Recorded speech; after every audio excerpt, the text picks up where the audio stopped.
If death is the real enemy, why we have wars? We begin with a simple but unsettling claim. If death is the ultimate enemy for each of us as individuals, why do human societies still choose war? That paradox sits at the intersection of biology, psychology, and politics. The answer is not that people forget death. The answer is that groups and the institutions they build weigh losses differently from individuals. Individuals fear death. Groups fear domination, humiliation, and erasure. When the frame shifts from my life to our survival, the calculus changes, and in that shift lie the seeds of organized violence.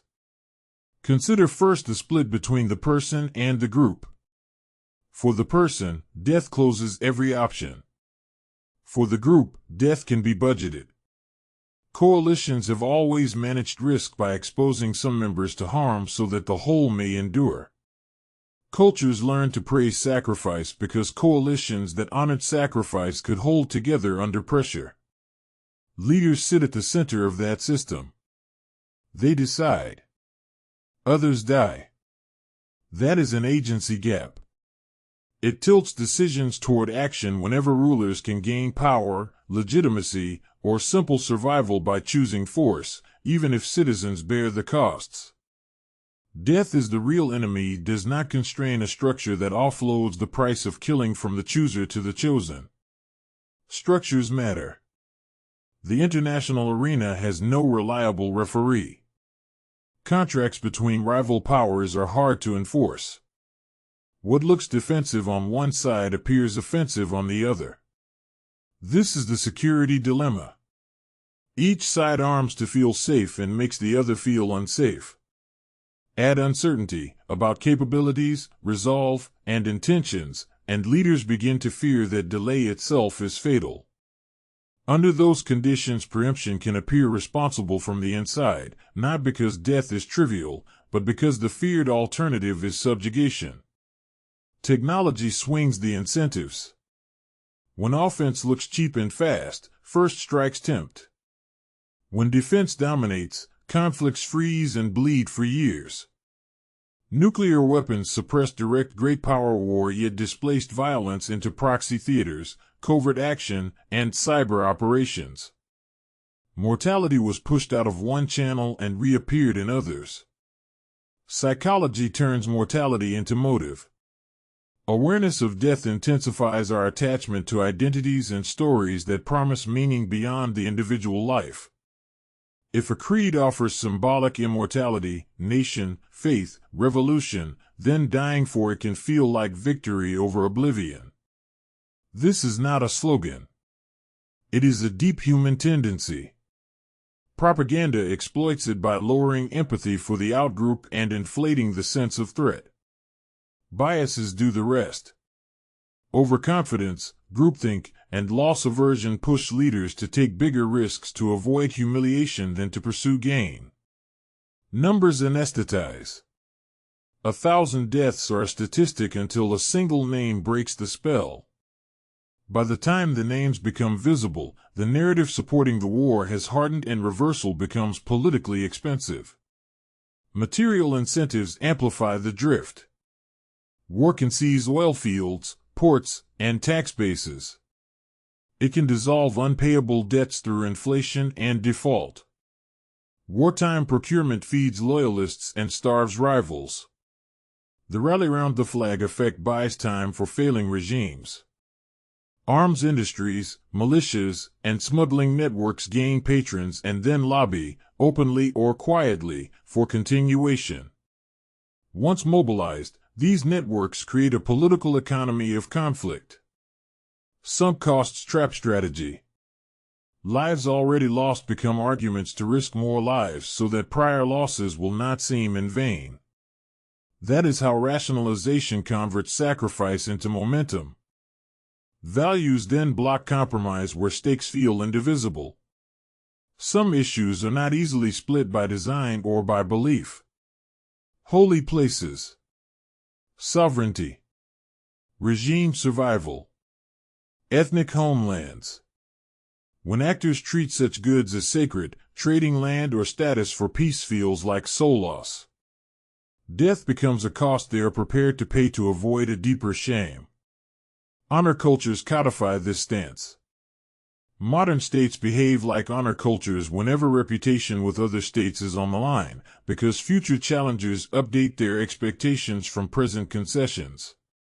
In that environment, a local compromise can be read as a global signal of weakness, and the fear of that signal prolongs war beyond any direct material calculus. Between the lines sits a clash of frames. Death is the real enemy is a moral claim centered on the human body and its finite horizon. Statecraft is centered on power and continuity. Leaders speak of security to protect interests. Citizens speak of justice to protect identities. Elites translate both into contracts for allies and suppliers. The public absorbs simplified stories that make killing feel like self-defense or redemption. Everyone says peace is the goal. Many quietly define peace as our side on top. That is the unspoken gap between stated ends and operative means. A sober analysis must include a devil's advocate case. Some wars avert larger deaths. Stopping genocide, repelling conquest, dismantling slave systems, or toppling regimes likely to kill even more if left alone can save net lives relative to the counterfactual. Deterrence sometimes requires a credible willingness to fight. There are real cases where fighting now reduces killing later. The hard part is that leaders often invoke this logic when less lethal paths exist that are slower, riskier for them personally, or less glorious. Prudence therefore requires evidence tied to mechanisms, not rhetoric tied to outcomes imagined after the fact.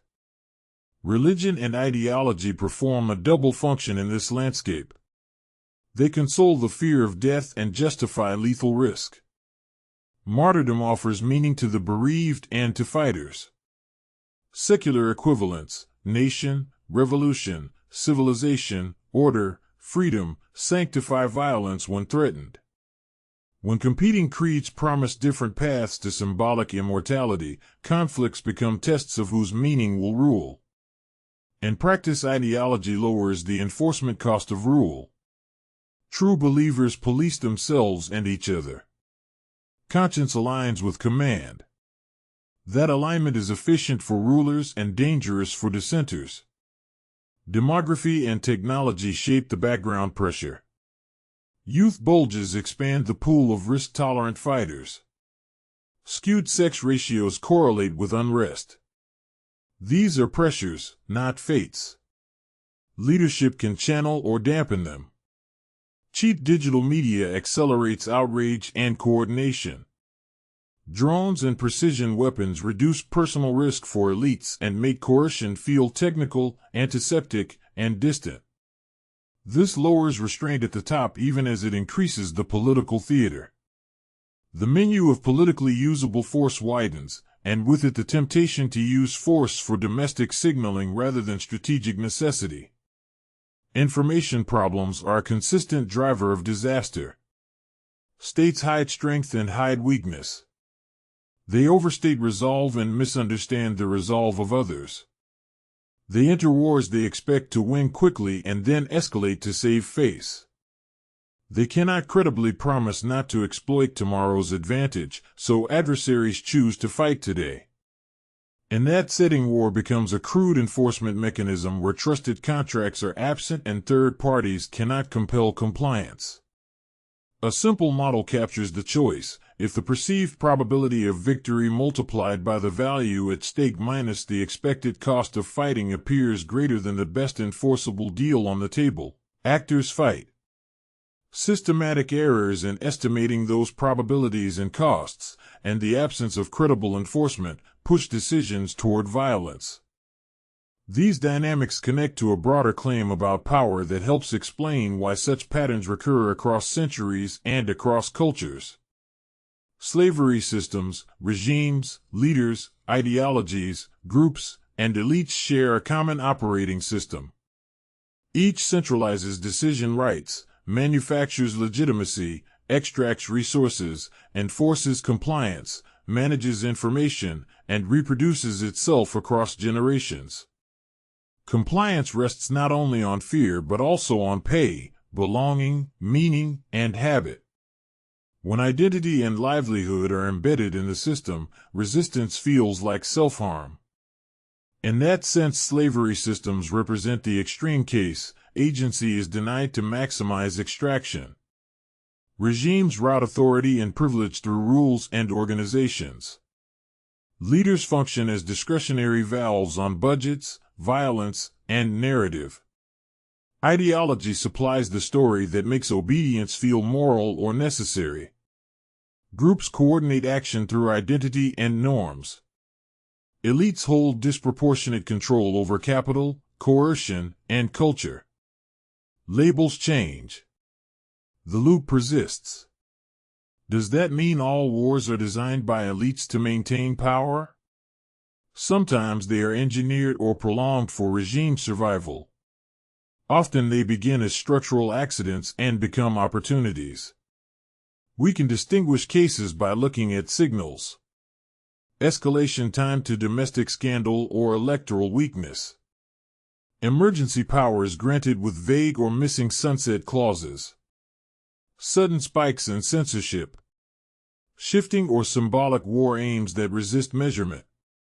Concentrated gains for insiders through opaque procurement. Security laws repurposed against domestic rivals. Where these signs cluster, power maintenance is likely driving events.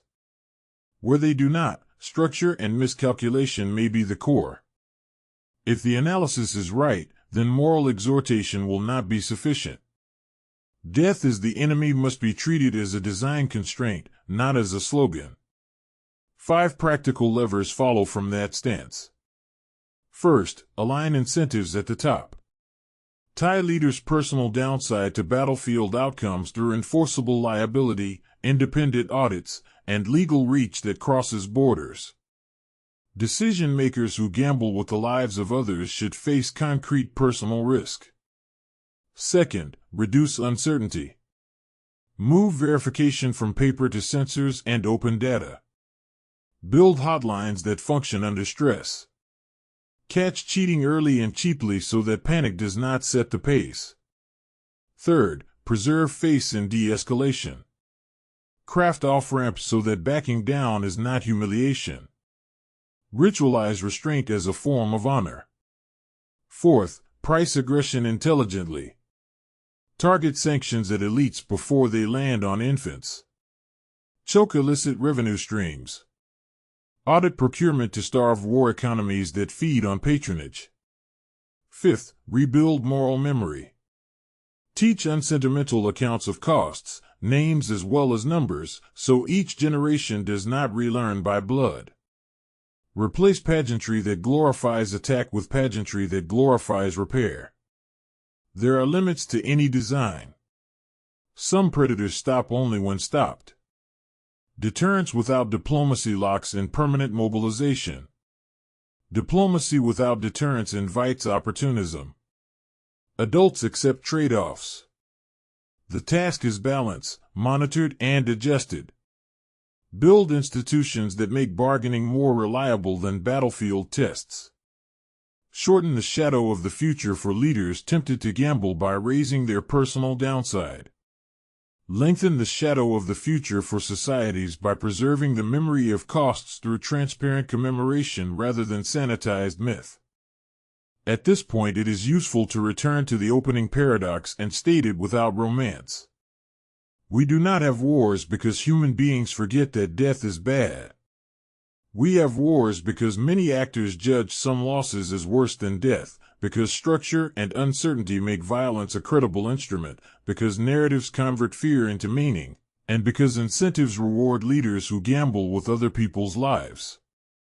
The practical task is to push systems toward a different equilibrium, one where preservation of life becomes the dominant winning strategy. That requires changing payoffs, improving information, and reframing honor. What does that reframing look like in speech and ritual? It is the difference between praising conquest and praising restraint. Between telling schoolchildren that glory lies in attack and telling them that glory lies in keeping a promise and preventing a war and building an order where rivals can trust enough to trade rather than strike. It is the choice to commemorate the dead without turning their deaths into fuel for the next mobilization. It is the decision to honor the veteran who stopped a fight as much as the one who won one. In practice, this comes down to many small designs that compound. Procurement rules that resist capture even during emergencies. Sunset clauses that actually sunset. Courts that can review executive claims of necessity without fear. Sanction regimes that bite where decisions are made. Inspection regimes that publish data that adversaries also trust. Media literacy that makes manufactured outrage harder and slower. Little systems, well built, accumulate into a larger architecture of peace because they reduce fear, raise trust, and change the incentives of those who decide. There will always be voices that say such designs are naive. The world is hard. Some adversaries are ruthless. That is true. It is also incomplete. The same world contains examples where design changed behavior, where verification prevented panic, where face-saving exits avoided catastrophe, and where honoring restraint prevented bloodshed. The lesson is not hope without evidence. The lesson is evidence applied to design.